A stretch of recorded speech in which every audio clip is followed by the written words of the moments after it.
Hey everybody, welcome back to the channel. Today's quite a difficult video for me to make. I'ma take it now, no you're never gonna break me. I'ma stay loud in the face of the hate, see, I'ma speak out.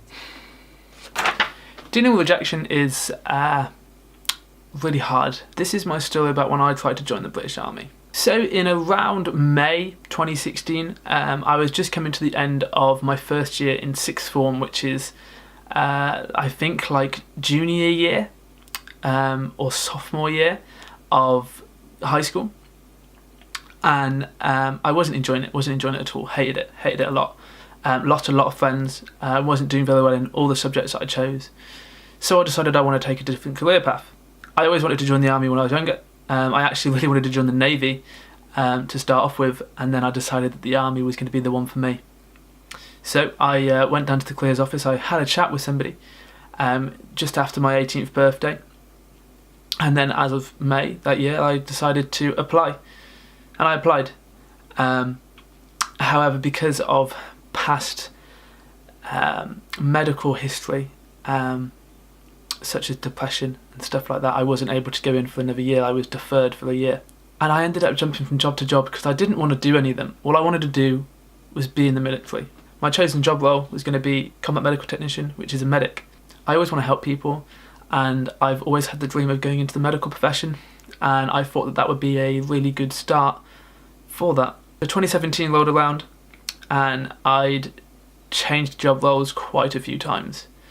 I'd been from company to company, not enjoying everything that I'd been doing, and felt almost very lost. Didn't know what I wanted to do while I was waiting. It was always uncertain whether I would be able to join, whether I would get through to the next stage. I was working in an office in May of 2017, and it wasn't an unenjoyable job. It was a very well paid job, but it wasn't me. I'm not someone who can sit in an office for 8 hours a day. So I decided to check and reapply for the army. And I got an email saying that you needed to go and get proof that I'd been clear of everything that had happened in the past. And I went and did that. I went and got proof, and I got given my selection dates. I was told that my selection would be around the middle of August. So I started training. I started going out for runs every day, started going back to the gym, started working on myself personally, and I actually left my job as well at that point because I was spending so much time in this office that really it wasn't helping me at all, and it wasn't something I ever wanted to do. It was just something that came up and was quite well paid, and it turns out that just because a job pays well, it doesn't mean you're going to enjoy it. So there you go, bit of life advice. So I was training pretty much every day, from the end of July to the middle of August, and then my selection dates rolled around, and I was so nervous, and just everything was going through my head. I was always thinking, what about if I do this wrong, what if I don't run the 1.5 miles in this time? Because we didn't know at that point in time you had to run 1.5 miles in under 14.5 minutes. You had to lift 2 jelly cans, 2 big fuel cans, 120 meters, and you had to be able to do a power bag lift up to 40 kilograms. And I was very worried. I was always constantly thinking in the back of my mind, I don't know if I can do this, I don't know if I was always doubting myself. I was very, very scared, which I think is pretty natural because that's something that I've wanted to do for so many years. I went there and I met a lot of people, and they were all pretty much in the same situation as me. They were all a bit worried, all a bit nervous, all quite confident in themselves, but all at the same time very nervous with what the outcome could be. First day, second day, everything was fine. Or day 0, they called it. Day 0 and day 1, that was fine. But it was the medical which was the issue. The medical on the Saturday. Now, I had an outstanding opticians appointment for October that year, which I didn't even really need to go to. I didn't actually need an optician's appointment. I just wanted a new pair of glasses, I think. So the doctor who I spoke to, who was a lovely lady, but she smiled a lot, and it made me feel very uncomfortable because it was almost as if she didn't want me to be there. because she kept picking faults and everything, but now I realise that there's a reason why they do that. But she did keep picking faults, and she was like, well, you need to tell me the truth. And I'm like, I am telling you the truth. So I also had outstanding history of self-harm, and I had to prove to her that that was all done, and I had no scarring on me, which was hard mentally for me to go through. And I also had what's called back knee, so a very spotty back, which I still have now. It's not something that can really go away, I don't think, at this point, because it's not as if I don't wash. So I got deferred, which means that I needed to complete all of these steps to be reconsidered. I went to the doctor's appointment, so I had to go to my optician's appointment, and I had to go and seek treatment for my back acne, which I did.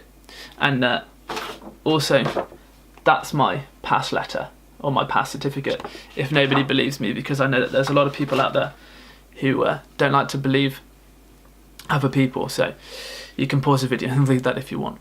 And in August I started working in a bar just to get a little bit more money behind myself and to be able to do something rather than just train. And I was training every day, and I was training quite heavily at that point. And it was hard because I was calling up every other day. Once I'd been to my appointment for my opticians, once I'd been for my back acne appointment, I kept sending them information. I was like, I've done this, I need to know what's going on, because again, I didn't want to work while I was working. I enjoyed the job and I enjoyed everything about it, but I wanted to be in the military. I wasn't coping very well at that point, because I knew that I was so close to doing what I've always wanted to do. So I was calling every other day, once, twice a week during the end of the year. And I was calling up my candidate support manager at least once a week to find out what was going on. And finally I got some information. I got some information that I was going to be starting around the beginning of January. That would be when my intake was. And I was happy. I was like, yes. So come December time, I left the job that I was at because I wanted to train heavily again. And I wanted to prepare myself for what was going to happen. January rolled around and I never heard anything back. They were always waiting on something else. They were waiting on a letter. They were waiting on some medical clearance. They were waiting on something or another.